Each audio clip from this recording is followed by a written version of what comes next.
Assalamualaikum dan hai. Saya Iris bersama dengan partner saya Ainul untuk menerangkan tentang sumber boleh baharu, iaitu air.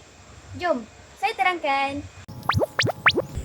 Paya ialah kawasan yang menyimpan dan menapis air secara semula jadi. Paya membantu mengekalkan bekalan air dan mengurangkan banjir. Paya juga menyokong alam sekitar sebagai sumber semula jadi yang boleh diperbaharui. Tahu tak, tasik dia ada dua jenis. Satu tu tasik buatan dan lain satu tasik semula jadi. Tasik ni dia ada satu tenaga namanya tenaga hidroelektrik yang dibuatkan oleh aliran dan tekanan air. Tasik terbesar di Malaysia adalah Tasik Chini dan Tasik Kenyir. Tasik Chini ni dia ada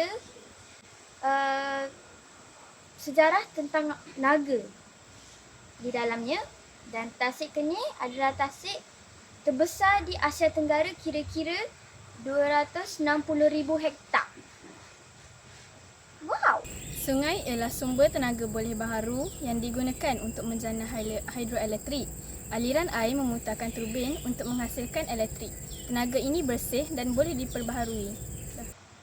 Kawan-kawan tahu tak, ombak ni dia meliputi 70% bumi dan masih belum seorang manusia untuk terokai sepenuhnya.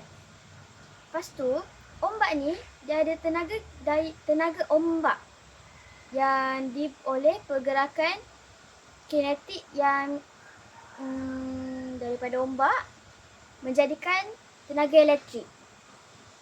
Simplifynya, macam ombak punya pergerakan tu dia membagi tenaga kinetik yang bergerak untuk menjanakan tenaga elektrik. Contohnya kalau ombak tu lagi kuat, lagi banyaklah elektrik. Tapi kalau ombak tu tak kuat, sikit elektrik. Ya? Lepas tu laut yang terbesar di dunia adalah Laut Pasifik. Kolam boleh dimanfaatkan untuk menghasilkan tenaga boleh baharu melalui sisa organik. Kolam juga menyokong kelestarian alam sekitar. Air bawah tanah ialah sumber air boleh baharu kerana ia diisi semula oleh air hujan yang meresap ke dalam tanah. Namun, jika kadar pengambilan air melebihi kadar pengisian semula, sumber ini boleh berkurangan dan menjadi tidak lestari.